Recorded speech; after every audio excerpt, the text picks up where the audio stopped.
तो स्वागत है हमारे C2 चैनल। मैं सुमन कुमार। यदि आप 10वीं के छात्र हैं और नन हिंदी रखे हुए हैं तो ये वीडियो आपको श्योर 8 से 10 नंबर आपको दिलवा सकता है। तो वीडियो तक लास्ट तक ज़रूर देखें। इसमें आपको हिंदी के सभी 23 लेखकों के नाम दिया गया है। साथ ही आपको यदि कोई पाठ समझने में दिक्कत आ रही हो तो आप हमें कमेंट करके बता सकते हैं। हम उस पाठ पर एक अलग वीडियो बना देंगे। तो वीडियो में आगे बढ़ते हैं, जिसमें पहला नंबर पाठ है तू जिंदा है। तो कविता है ये, इसके लेखक कौन है? जिसका आंसर होगा शंकर शैलेंद्र।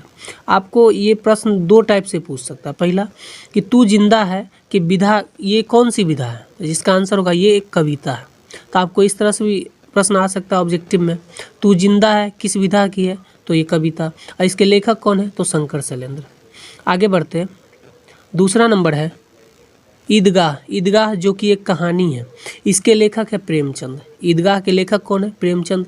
ईदगाह कौन सी विधा है? तो ये क्या होगा? कहानी है एक।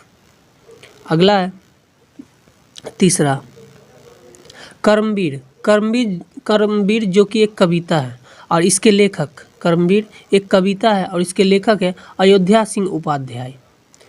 अयोध्या सिंह उपाध्याय।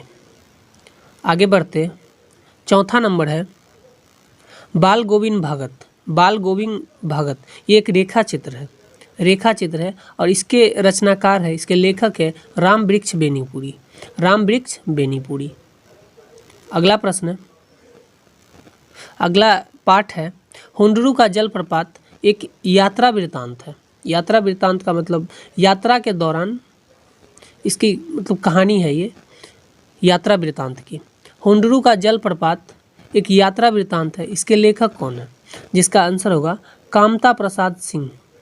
काम इसको भी हम बोल सकते हैं, कामता प्रसाद सिंह। अगला है पाठ सातवां बिहारी के दोहे। बिहारी के दोहे जो कि एक कविता है। बिहारी के दोहे एक कविता है और इसके लेखक है बिहारी। इसके लेखक बिहारी है। अगला प्रश्न, अगला पाठ है सातवां ठेस। ठेस जो कि एक कहानी है। आप ये ज़रूर याद कर लीजिएगा कि जैसे ये हुआ ठेस, ये कहानी है या कविता। बच्चे की दुआ ये कविता, ये एकांकी है। तो आपको यदि आप अगर इसको याद कर लेते तो इससे भी आपको प्रश्न पूछे जाते हैं कि ठेस क्या है? तो ये एक कहानी है। तो आगे बढ़ते, ठेस कहानी के लेखक कौन है? तो ठेस कहानी के लेखक है फणीश्वर नाथ रेणु। फणीश्वर नाथ रेणु। अगला पाठ है आठवां बच्चे की दुआ। बच्चे की दुआ एक कहानी है। बच्चे की दुआ कहानी ने ये एक कविता है। बच्चे की दुआ एक कविता है और इसके लेखक है मोहम्मद इकबाल। मोहम्मद इकबाल, इसको आप याद रख लीजिएगा। अगला है नौवां है अशोक का शस्त्र त्याग। अशोक का शस्त्र त्याग एकांकी। ये क्या एकांकी है और इसके लेखक है वंशीधर श्रीवास्तव। आप अगर इससे संबंधित कहानी जैसे अशोक का शस्त्र त्याग है, ये आप पूरा चैप्टर पढ़ना चाहते हैं या चैप्टर सुनना चाहते हैं तो आप हमें कमेंट करके बता सकते हैं। आपको एक अलग वीडियो बना दिया जाएगा एक एक चैप्टर पर, जैसे अशोक का शस्त्र त्याग। और आप जिस चैप्टर का आप सुनना चाहें या पढ़ना चाहें वो आप हमें कमेंट करके बता सकते हैं, उसको हम आगे बना देंगे वीडियो। तो अशोक का शस्त्र त्याग एक एकांकी है और इसके लेखक है वंशीधर श्रीवास्तव। वंशीधर श्रीवास्तव। अगला है 10वां ईर्ष्या तू न गई मेरे मन से। ईर्ष्या तू न गई मेरे मन से ये निबंध है और इसके लेखक है रामधारी सिंह दिनकर। इसके लेखक है रामधारी सिंह दिनकर। अगला है 11 नंबर। 11 नंबर है कबीर के पद। कबीर के पद जो कि एक कविता है, इसको आप याद रख लीजिएगा, ऑब्जेक्टिव में आता है। कबीर के पद एक कविता है, इसके लेखक है कबीरदास। इसके लेखक कौन है? तो कबीरदास। अगला है 12 विक्रमशिला। विक्रमशिला एक निबंध है। विक्रमशिला एक निबंध है। आप इस तरह से याद कर लीजिए कि आपको कभी कन्फ्यूजन ना हो। कन्फ्यूजन के चक्कर में एक नंबर वैसे ही चल जाता है। विक्रमशिला एक निबंध है। इसके लेखक कौन है?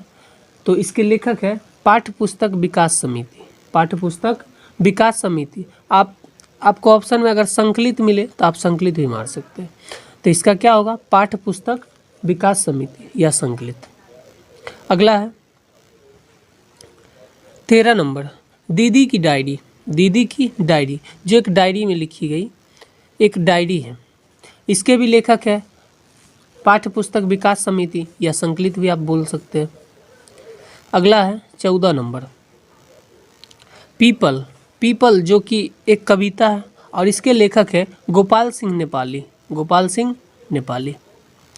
अगला है 15 नंबर दीनबंधु निराला। दीनबंधु निराला एक निबंध है। दीनबंधु निराला ये एक निबंध है और इसके लेखक है आचार्य शिव पूजन सहाय। इसके लेखक है आचार्य शिव पूजन सहाय। अगला है 16 नंबर खेमा।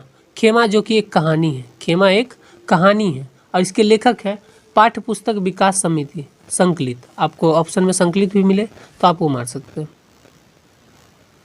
अगला है 17 खुशबू रचते हैं हाथ। खुशबू रचते हैं हाथ ये एक कविता है और इसके लेखक है अरुण कमल। इसके लेखक है अरुण कमल। अगला नंबर है 18 नंबर हौसले की उड़ान। हौसले की उड़ान जो कि एक निबंध है। हौसले की उड़ान क्या है तो एक निबंध है और इसके लेखक है पाठ्य पुस्तक विकास समिति अर्थात संकलित। आप संकलित भी देख सकते हैं।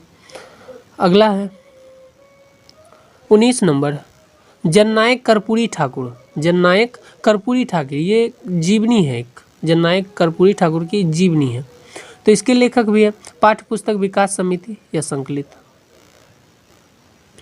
अगला पाठ है झांसी की रानी। झांसी की रानी एक कविता है। झांसी की रानी एक कविता है और इसके लेखक है सुभद्रा कुमारी चौहान। सुभद्रा कुमारी चौहान। अगला पाठ है चिकित्सा का चक्कर। चिकित्सा का चक्कर हास्य व्यंग। हास्य व्यंग का मतलब होता है जैसे किसी चीज़ पर मजाक बनाना या हंसी उत्पन्न करना, इसी को हास्य व्यंग कहते हैं। तो चिकित्सा का चक्कर इसके लेखक है बेढप बनारसी।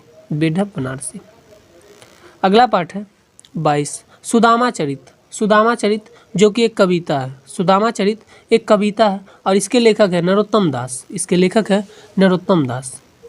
अगला और लास्ट लेसन है राह भटके हिरन के बच्चे को। राह भटके हिरन के बच्चे को ये एक कविता है और इसके लेखक है डॉक्टर वियतनाम। Doctor Vietnam. तो ये आपका 23 पाठ का लेखक था। आप अगर इसे पूरी अच्छा तरीका से याद कर लेते तो आपको 8 से 10 नंबर ऐसे ही मिल जाएंगे।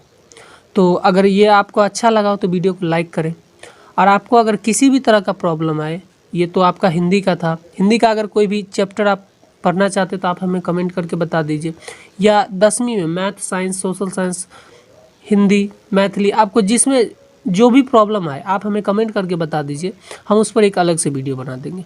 वीडियो देखने के लिए आपका धन्यवाद।